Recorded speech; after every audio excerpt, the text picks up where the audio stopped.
म यो भिडियो खास यो मेरो पाखुरा दाहिनेतिरको दुखिरहेको थियो। लगभग वैशाखदेखि नै दुखिरहेको थियो। वैशाखमा मैले चेक गराउँदाखेरि त्योभन्दा 1-2 महिना पहिलादेखि दुखिरहेको थियो।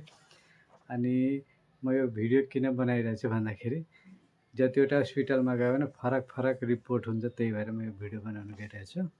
फर्स्टमा म मनमोहन हस्पिटलमा गएको थिएँ। यो मनमोहन हस्पिटलको रहेछ। मनमोहन हस्पिटलमा जाँदाखेरि यो 2083 1/24 गतेको गएको मनमोहनमा। यसमा के भन्ने भन्दाखेरि यो मैले एक्सरे गरेको थिएँ। एक्सरे गर्दाखेरि त्यहाँ देखिँदैन। एक्सरेमा यो हड्डी खिएको भन्यो, यहाँ हड्डी खिएको छ भन्यो। यो दुईवटा दियो अनि हड्डी खिएको छ, एमआरआई गर्नुहोस् भन्यो।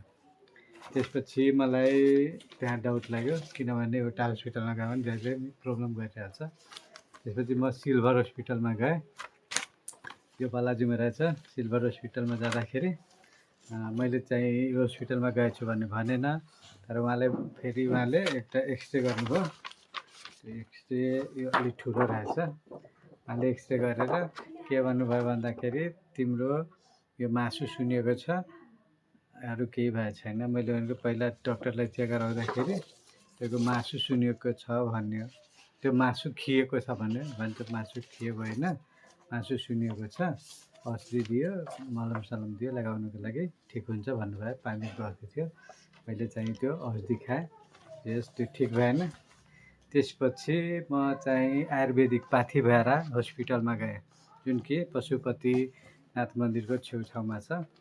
अनि पाथिभरा हस्पिटल आयुर्वेदिकमा जाँदाखेरि उहाँले पनि त्यो केही मासु त्यो हड्डी खिएको हुँदैन, यो मसाज गर्न थेरापी भन्छ, थेरापी गर्न लगायो।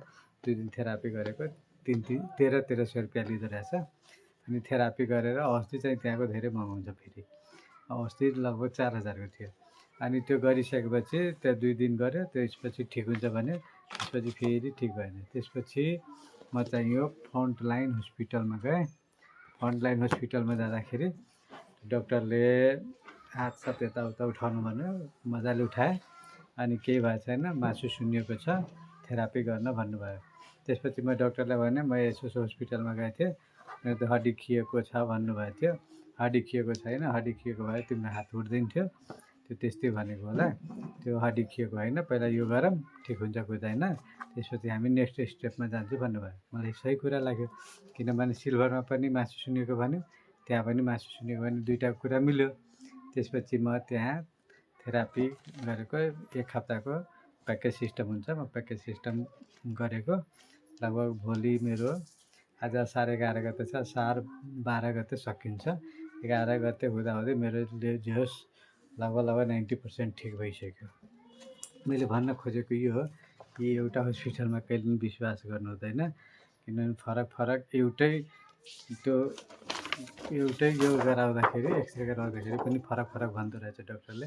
त्यही भएर सकेसम्म 1-2 हस्पिटलमा गराउँदा सजिलो हुन्छ कि जस्तो लाग्छ क्या मलाई।